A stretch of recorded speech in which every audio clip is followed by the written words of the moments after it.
எனது சகோதர சகோதரிகள் அனைவருக்கும் என்னுடைய பணிவான அன்பான வணக்கங்கள்.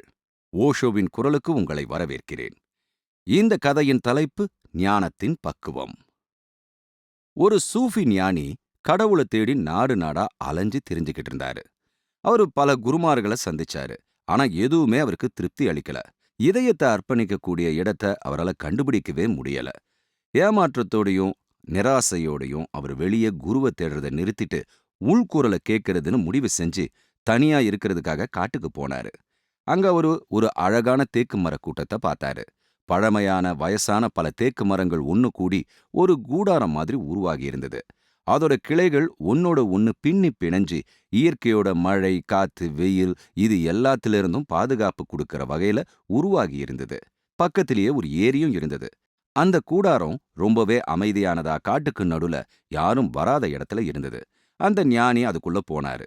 அவருக்கு அந்த இடம் ரொம்பவே பிடிச்சது. அவர் அங்க உட்கார்ந்து தியானம் செய்ய ஆரம்பிச்சாரு. வாரத்துக்கு ஒரு முறை அவரு அந்த இடத்த விட்டு வெளியே போய் பக்கத்து கிராமத்துல கொஞ்சம் உணவு வாங்கி சாப்பிட்டுட்டு திரும்பவும் தியானம் செய்ய ஆரம்பிச்சிடுவாரு. அவரு சூஃபி மந்திரத்தை மாதக்கணக்குல உச்சரிச்சுக்கிட்டே இருந்தாரு. அவரு ரொம்பவே அமைதியாவும் சாந்தமானவராவும் தன்மையானவராவும் மாறுறத அவரு உணர ஆரம்பிச்சாரு. அந்த கூடாரத்தை சுத்தி ரொம்பவே ஆழ்ந்த மௌனம் இருந்தது. அது ரொம்ப அமைதியானதா இருந்தது. அவரும் அந்த மௌனத்தை தனக்குள்ள உணர ஆரம்பிச்சாரு. இருந்தாலும் அவரு மகிழ்ச்சியா இல்ல. அது போதாது. முக்தி நிலை, ஞானம் அடைதல் இதுக்கெல்லாம் இன்னும் ரொம்ப தூரம் போகணும்னு அவரோட கருத்தா இருந்தது. வருடங்கள் கடந்துட்டே இருந்தது. அந்த கூடாரம் ஒரு தூய்மையான இடமா மாறிடுச்சு. தேக்கு மரங்கள் ரொம்பவே வளமடைஞ்சது. புதுசா நிறைய கிளைகள் விட்டு இலைகள் செழிப்படைஞ்சது. அந்த கூடாரமே அழகால அமைதியா நிரம்பி இருந்தது.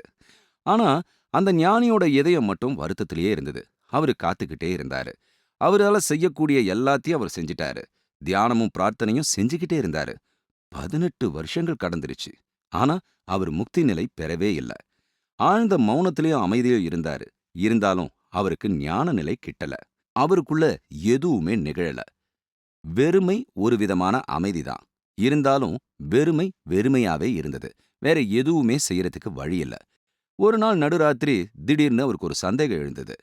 18 வருஷங்கள்ன்றது ரொம்பவே அதிகமானது. நான் ரொம்பவே முயற்சி செஞ்சு பார்த்துட்டேன்.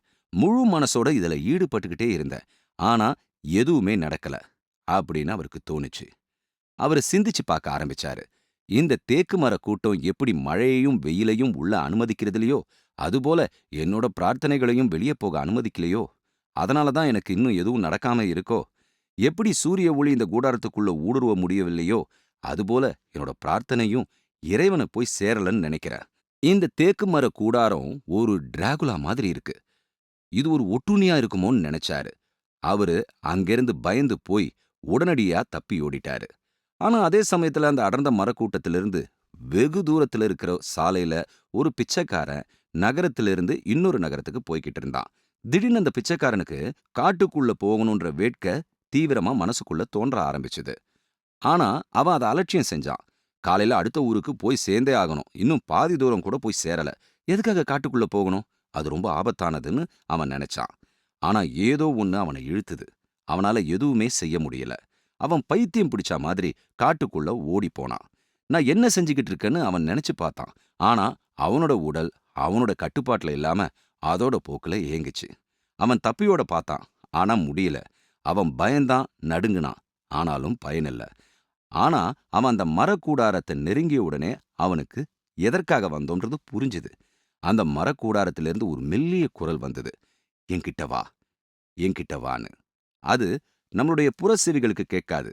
ஆனா அது அவனுக்கு கேட்டுச்சு. அந்த கூடாரம் நம்பவே முடியாத அளவுக்கு ஜொலிச்சுது. அந்த முழு காடும் இருட்டுல இருக்க இந்த கூடாரம் மட்டும் தனியா நீல வண்ணத்துல மின்னுச்சு. அது ஏதோ ஒரு உலகம் மாதிரியும், அந்த மரத்தடிக்கு அடியில யாரோ ஒரு புத்தர் அமர்ந்திருக்கிற மாதிரியும், அதுக்கடியில யாரோ ஒருவர் ஞானமடைந்தா மாதிரியும், அந்த மரத்தை சுத்தி முக்தி நிலையோட அமைதியும் பரவசமும் பரவி படர்ந்திருந்தா மாதிரியும் அவனுக்கு தோணுச்சு. அவன் அந்த மர கூடாரத்துக்குள்ள நுழைஞ்சான். நுழைஞ்ச அந்த கணமே அவன் நிலைமாற்றம் அடைஞ்சான். ஒரு புதிய மனிதனா மாறினான். அவனால அவனை நம்பவே முடியல. அவன் ஒரு சாதாரண மனுஷன். நல்லவனும் இல்ல, கெட்டவனும் இல்ல.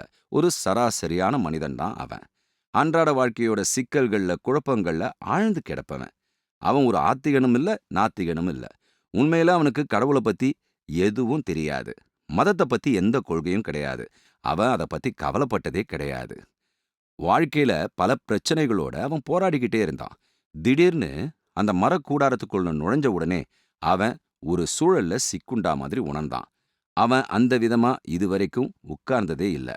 அவன் ஒரு சூஃபி ஞானிய போல அமர்ந்தான். அவனுக்குள்ள ஒரு லயம் பரவுச்சு. அவனோட இருப்புக்குள்ள ஒரு நாதம் எழுந்தது. அவனோட உள்ளிருந்து ஒரு ஓசை ஒலித்தது. என்ன நடக்குதுன்னே அவனுக்கு புரியல. ஆனா அது ஒரு அதிசயம். மெதுவா அந்த பரபரப்பெல்லாம் அடங்குன உடனே மொத்தமும் அமைதியா அந்த சத்தத்தை அவனால நல்லா கேட்க முடிஞ்சது. அந்த ஓசை தெளிவா இருந்தது.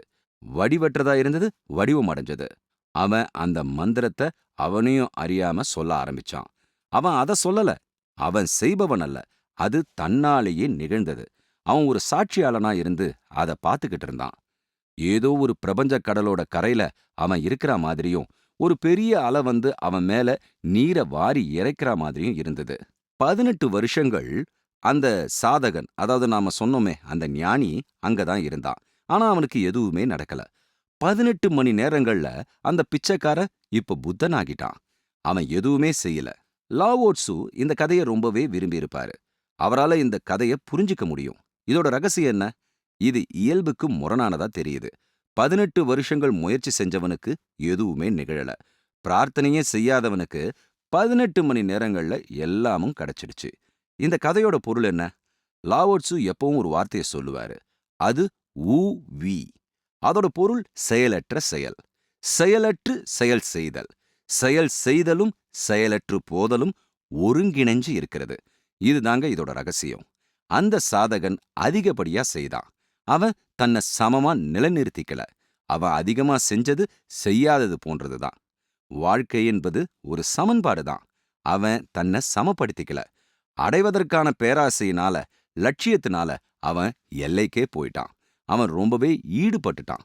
எப்போல்லாம் நீங்க ரொம்பவும் செயல்படுபவனா இருக்கிறீங்களோ, எப்போல்லாம் செயல்படுபவனா மட்டுமா இருக்கிறீங்களோ, அப்போ இந்த உலகத்தோட விஷயங்கள் எல்லாமே ஒத்து வரும். ஆனா அது உலகத்தின் விஷயங்கள் உங்களுக்குள்ள நிகழாதது போய்விடும். ஏன்னா நீங்க ரொம்பவும் பதட்டத்தோடையும் தவிப்போடையும் இருக்கிறதுனால ஏற்றுக்கொள்வதற்குரிய நிலையில நீங்க இல்ல. செயலுக்கும் செயலற்ற நிலைக்கும் இடையில சமனோடு, நேர்மறைக்கும் எதிர்மறைக்கும் இடையில சமனோடு, எல்லா இரட்டை தன்மைகளுக்கும் இடையில சமமா யார் இருக்காங்களோ அவங்களால தான் பெற்றுக்கொள்ள முடியும். அவர்களால தான் தன்னுடைய இதய ஜன்னலை திறக்க முடியும். இந்த கதை புரியலனா திரும்பவும் ஒரு முறை கேளுங்க. நிச்சயமா புரியும். நன்றி, வணக்கம். ஜெய் ஹிந்த்.